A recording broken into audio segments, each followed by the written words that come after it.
Okay, so we'll move to the Neighbourhood Review Project. This is item 7 on the agenda, but we are bringing that forward. And just to outline, I guess from my perspective, I mean, obviously when I was re-elected last year, commitment to neighbourhood policing was a priority and still is. And obviously I raised an additional amount on the police council tax to fund some of the additional officers that we are now recruiting. I do regularly visit neighbourhood police teams as part of getting out there and talking to staff on the front line, and obviously within the last budget protected the number of PCSOs within the core budget, albeit we are still in conversation with some of our partners around what funding arrangements might be possible going forward in terms of any match funding. And I've currently undertaken a community conversation survey, including questions around how people interact with neighbourhood policing teams and making sure that we are trying to address that as much as possible.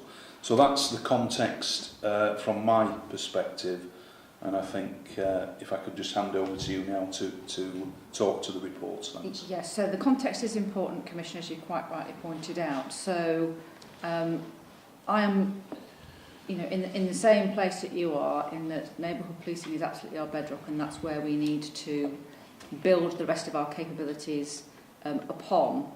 The challenges that we've had, I think we mentioned at the start of the meeting, have been competing demands in the face of austerity, trying to make sure we've got sufficient capabilities in certain key areas, and that's why it has been particularly difficult to ensure that the neighbourhood policing in the format that we would prefer it to be, which is very much around an engagement focus, has been quite difficult. Yeah. We've combined, as you know, some of our neighbourhood policing capability to be able to respond around the 24/7 issues, because our communities are 24/7 now. We've got a combination of attending incidents, still having officers based within wards, our PCSOs and specials supporting our communities, and it does feel like it's the right time to revisit that model and make sure that what we've got in place is actually fit for purpose moving forwards and doing what we want it to do. That's also based upon the recent HMIC inspection, where they did feel that because we were going through some changes and it was very early days, that we required some further attention within neighbourhood policing. So the timing of this review couldn't be in a better place. I know we're going to have a conversation around PCSOs at a separate point as we still work our way through that. Yeah. But I'm going to invite Catherine just to take us through some of the headlines about what the project is doing. I'm aware of the fact that you are familiar with some of this, but I recognise that some of the viewers might not be. And then what we're planning on doing next. So, thank you. Yeah, okay, thank you. So, building on what the Chief's said, I'm a really strong believer that neighbourhood policing and having our resources as close to communities and the problems that we're trying to solve as possible is absolutely the right way forward. And I think we've seen, or I've certainly seen just in the last few weeks, a number of examples where PCSOs especially and ward officers and people working in places have submitted small pieces of intelligence that on their own merit might be inconsequential but actually make part of a bigger jigsaw, which then help us to address those bigger threats of CSE, radicalisation and so on that we're trying to face. So far from it being separate to those bigger threats, it's an integral part in solving those bigger threats that we're faced with at the moment. You've already spoken about the reinvestment of 100 officers and the maintenance of the PCSOs, so I'll carry on past that. In essence, the neighbourhood project really is trying to look at the principles of neighbourhood policing, some role clarity for the people that work in neighbourhood policing and local policing in terms of exactly what we want them to do and when, how they link in with our communities, and some consistency across our districts in terms of accepting the fact that everywhere has their local differences, and that's absolutely right, that we need some local flex but some consistency around those core principles. In terms of opportunities moving forward, we've obviously got increased recruitment, so we've got a real opportunity there in terms of refreshing the staff, because anything, you know, moving forward in terms of handheld devices and things that we're trying to push in terms of the neighbourhoods really rely on a changing culture, and that's a big part of the neighbourhood project moving forward. There's a real commitment to neighbourhoods and especially the early intervention work that's going on. And a real opportunity, I think, to really make the most of our partnership assets and community assets in not just problem solving but helping everybody to reduce demand on public service. So the purpose really of the project is to develop that blueprint for neighbourhood policing across West Yorkshire, across our 5 districts, but also to look forward and try to link it as far as we can with the Policing Vision 2025, so that we're not just thinking about what's happening here and now, but we're also lifting our vision to think about planning for the future. And I think early intervention is a really good example of where we're trying to do that. So currently, obviously, there is oversight by myself at the Strategic Neighbourhood Policing Board, which somebody from your office sits on alongside me. Problem solving training is being delivered across the districts and is audited at our local accountability meetings that have just happened last week. We're in the process of developing a refreshed community engagement strategy, and we're doing lots of work, as you know, with the Early Intervention Foundation, and the Early Intervention Academy is about to start, so some really exciting times ahead. I think that probably covers where we're at with neighbourhood project at this moment in time. Thank you. Yes, I'll just follow up with a few questions then on that. So, as the Chief Constable has pointed out and you've touched on, clearly we have had to make some tough decisions around the pressures faced by the force around the issues of safeguarding, and that we have seen a detrimental impact on neighbourhood policing over the past few years, again touching on some of the funding decisions that government have made, which has really impacted on that. So, could you say a bit more around the intended 100 additional posts planned in 2017-18 and what that might do in terms of the performance around neighbourhood policing? Yeah, okay. I think in part really it builds on what I alluded to in the first part of my update. So this is very much about those 100 officers being part of that really core neighbourhood offer. So whether they are specifically ward officers, whether they are early intervention officers who work within those wards and those places, or strategic engagement officers, part of this is about re-engaging with some parts of the community that we may have not lost touch with, but perhaps we just need to understand a little bit more. There are some unknown communities, I think, probably within our districts at the moment that we need to re-engage and understand, so that we really understand that local need in a place, which I think is a good foundation for us then to start working with partners in an integrated fashion to try and solve some of those problems. So without rehearsing the numbers that yourself and the Chief spoke about a little bit earlier on in terms of the difference that we've found very recently and where those resources have been moved around to, I think it's fair to say that we hope to see, with the investment into the neighbourhood offer, more integration, more problem solving, which is a key part of what we want those officers to do, and other ancillary things, I think, like the intelligence submissions that I've spoken about, which all help to build that picture around problem solving, but also attacking our key threats to West Yorkshire at this moment in time. I suppose, Commissioner, to kind of put this in a nutshell, given how the police and crime plan is constructed, it actually addresses all 4 outcomes. Because right at the core of this is understanding our communities. And I think, we've had some very, very interesting challenge from people like the IPCC recently about how well do we know our communities, and perhaps even more importantly, how well do we understand them? I think at one time we did know our communities pretty well and knew what the profile was, but that was probably at the time when we had significant resource in neighbourhood policing. And as a consequence, there are communities now ever changing, within West Yorkshire, and I think we've really got to try and get back on top of understanding what different community needs are.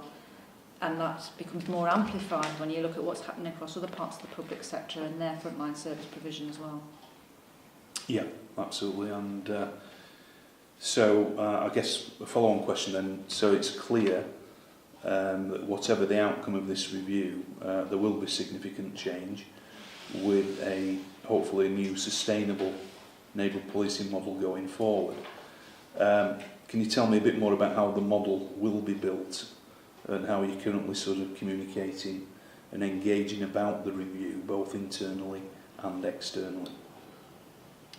Yeah, the review itself will be based upon some of those key principles that I've articulated a little bit earlier on, with the ability for local flex to best suit local demand, local needs, local communities. So we're working on those principles at this moment in time, and what we'll also do is to look at demand, not just police demand, but also partner demand and lots of different data, so that we can overlay that in our different places and wards where people live and work, so that we can make sure that as best we can, and things are ever changing of course, but as best we can, we make sure that the model and the structure that we put in place and the numbers that we have in different places best align to the demand that we face and our best chance of problem solving and reducing some of that demand in the future. I think this is where the philosophy of having that hub within each of the local authority / district areas, where we share information, we share intelligence, we share performance data, we share outcomes, is going to become increasingly critical. Now, Leeds and Safer Leeds have got a good model. Bradford are now having a look at that. Others, I'm sure, will start to recognise the need for that as we move forward, so that we can better place resources where we genuinely need to, rather than where perhaps one or two agencies think we may need to. So that sharing of information and intelligence is going to become increasingly even more important within the model that we're starting to think about. Okay, thanks for that. And I think within the reports it talks about an implementation date of January 2018. Mm-hmm. Do you feel that we could be making a positive impact before that date? Or do you envisage it sort of making an impact beyond 2018 as it stands? No, I think there are some clear areas that we're already starting to make an impact. So we've just looking at publishing the manual of guidance for our PCSOs, which gives some real clarity of role and make sure that we are really clear about the best use of our PCSOs in terms of engaging with and solving problems with our communities. So that's one thing that we're already on with, and that's about to be published. We've already started and almost finished the problem solving training for the police officers, and we're in the process of auditing how that's going. So there will be things that we need to learn and pick up from that, but that's in our processes at the minute, and we're talking about that. That's already ongoing. And similarly, as I mentioned earlier on, the Early Intervention Academy is almost up and running. I think we've got the opening of that later this week or next week. And albeit that is work in progress, as the Chief said, there are already some areas that have been doing this kind of work for some time. It's just perhaps called different things in different places, but there's some really, really good work to build upon, and that's what we'll do with the Early Intervention Academy. So in terms of the officers being in the wards and the model, I'm confident that we'll be ready to go with that in January 18, but there is already some good work ongoing at the moment. There is one word of caution that I would want to air quite rightly, and that is around workforce planning. And as you know, we're developing our workforce planning capability, and we're recruiting an awful lot of people into the organisation, which is good news. It's about whether or not they will have the right skill set at the right time to then be able to go into neighbourhoods. Because what we're experiencing at the moment, as you know, is so many people coming in, relatively new to the organisation, building up their experience, the problem-solving element quite often relies upon understanding the organisation and understanding communities very well. So whilst we'll be ready to go live, we might not have as much experience within that group, that cohort of people as we might like. But then we're just going to have to accept that, I think, and develop it as we move along together with our partners, and I think that would work very well. Yeah, no, and I understand that in terms of the pace at which we can move because of that, as you say, the inexperience and getting people mentored and into some of these areas. But equally, you will be aware of the appetite amongst our communities and key partners. We've already had some good feedback around some of the vacancies perhaps that we've been carrying because of the budget situation now being filled around PCSOs and councillors in particular recognising that. And as you say, there is other work going on around the country, and it is important to look at where we can and where it's applicable, at other good practice, shall we say, around early intervention and other neighbourhood models, and hopefully we can plug into those avenues as well. Yeah, absolutely. Okay. Well, thanks so much. Thank you. Thanks for that report. Thank you.